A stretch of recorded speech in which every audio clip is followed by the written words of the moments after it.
Hello. So today I wanted to talk about why me and my wife bought 3 acres of land and our reasoning behind it.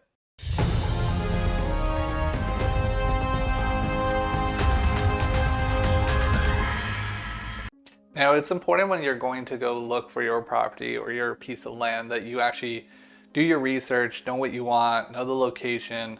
I actually have already done a video, you'll see it up here in the title, of how we figured out where we were going to buy. So we've been searching since roughly, I think, September of 2020s. We only intended to get 1 acre of land and we ended up with 3 acres of land, and this was not the intended plan. So originally we wanted to get lot A, B, or C and end up with lot D. With that said, let's talk about why we bought lot D. The big thing was space and privacy for my wife. This is more her side of things. For me, I'm fine with a tiny home, and I'm fine with living with roommates, and I've lived in a townhouse with 3 other roommates and didn't have any issue, but my wife is much more about space and privacy. Probably a newbie mistake, but once really diving into after we actually did the promise of purchase and looking around, I realized, wow, this is actually much cheaper than I expected for what it comes with, like the hydro utilities there, the fact that we have rights to a lake, that it's elevated, and there's a road, but it's not paved. It's plowed during all the seasons, and now we find out the last time we were out there that actually we kind of have a scenic view on one side of the property. Oh, if you remove these trees and you build on top of that hill, actually you see out to this entire little hill, valley, whatever you want to call it. And it's like, oh, that's actually really nice. Like, this would be a spot for a house. The prices we were mostly looking at when we were looking at these lots was 45 cents a square foot to about $1 a square foot. We end up at right kind of in the middle, actually a little bit less than the middle, is 65 cents per square foot. Below market, when I look around, more so I see 85 to $1 for what we have. And then recently even an article came out that said, expect 15% increase on cottage. The realtors have simply not priced in something called Starlink, which is a new satellite internet. It makes it possible for people to work at home very easily, and the internet speeds are great. Goal for me is to transition out of tech. I've been doing tech personally since I was like 9 and professionally since I was 18. And it's plus 10 years professionally and even much longer as a hobby or personal kind of level. And I don't want to say you get burned out, but you need to change at some point in your life. I don't want to call it a midlife crisis, but I know for quite some time that at some point, nothing in the short term, but let's say in the 5 to 10 year range, that I'm probably going to look at moving out of tech into something entirely different. The cost of living, I personally can't justify living in Toronto or Vancouver. Even Montreal is starting to get, if you live on island of Montreal, it's too expensive for most people. Ideally, you live on one income. If you have both people working, either person could lose their job and that person would be able to pick up all the existing bills.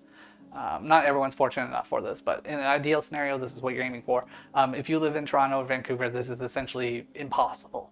Like, you would need both people to be extremely high earners, plus $100,000 each at least.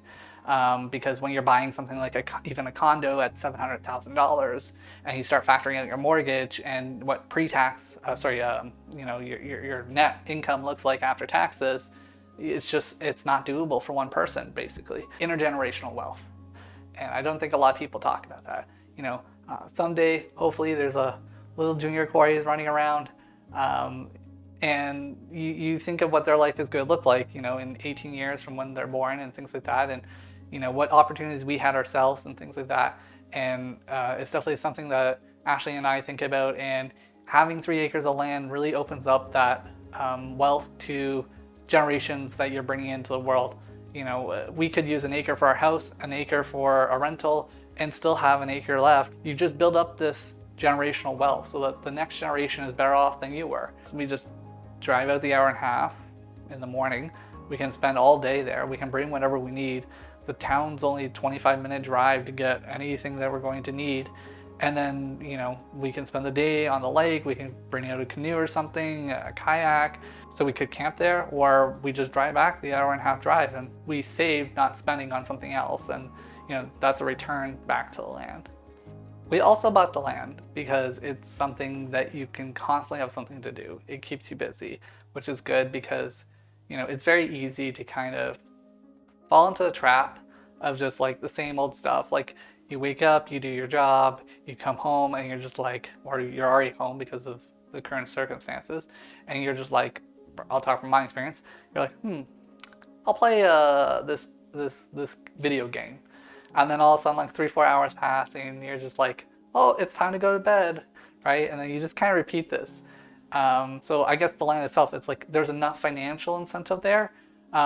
That you really are like, listen, I want to do something with it. We should do something with it. And look how much there's money into it. You kind of, it's a good trap to get me into things that you guilt trip me into it. But if I feel like, oh, I feel guilty because like this is money that, you know, Ashley wanted to use in real estate, and now I've convinced her out of it, and now we're putting it towards the land.